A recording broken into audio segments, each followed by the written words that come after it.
Welcome to Obscure Fables, where myths, mysteries, and forgotten tales come to life.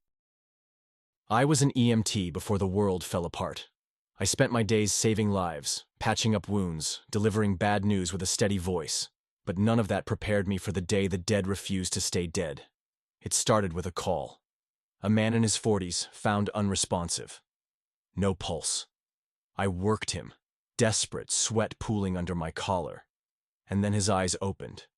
What I remember most isn't his face. It's the sound.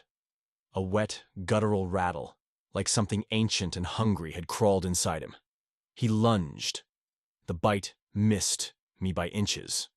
But my partner, Danny, wasn't as lucky. Blood. Screams. The start of something terrible. By nightfall, the hospitals overflowed. The news called it an aggressive contagion. We called it what it was. Hell on earth. We lost the cities first. The military tried, but panic spread faster than the infection. A single bite, and it was over. I ran, like everyone else. Not proud of it, but survival isn't noble. It's brutal. That's how I found them. Noah, an ex-firefighter with a sharp mind and sharper axe, and Riley, a teenager too stubborn to die. We holed up in an old convenience store, living off canned beans and fear. Every night the dead howled outside, their moans a lullaby for the damned. Trust was hard-earned. Noah didn't believe in hope. Hope gets you killed, he'd say, checking his rifle. But Riley still talked about finding her brother. She clung to something we had all lost, purpose. I envied her for it. Then we heard the broadcast. A safe zone, 20 miles north. Supplies, protection, a future. If it was real, we had to try. The journey was hell.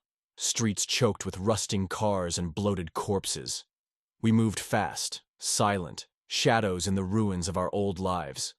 But the dead weren't the worst of it. People had changed. Some turned scavenger, others butcher. We barely escaped a group who'd taken survival to its darkest extreme. Noah called them the wolves. They hunted in packs, taking what they wanted. We lost Riley's arm in that fight. We nearly lost her altogether. We reached the safe zone, battered, breathless. But it was real. The last stronghold. High walls, armed guards, a future. Noah stared at it like he'd seen a ghost. "We made it," I said. Noah shook his head. "Not yet." The wolves had followed. They wanted in. They wanted us. The battle was swift, merciless. I fought like I had never fought before, knowing this was our last chance. Noah fell, buying us time. Riley was the one who got the final shot, her one good arm steady, a survivor in every sense of the word. We entered the safe zone together, carrying our scars, our ghosts.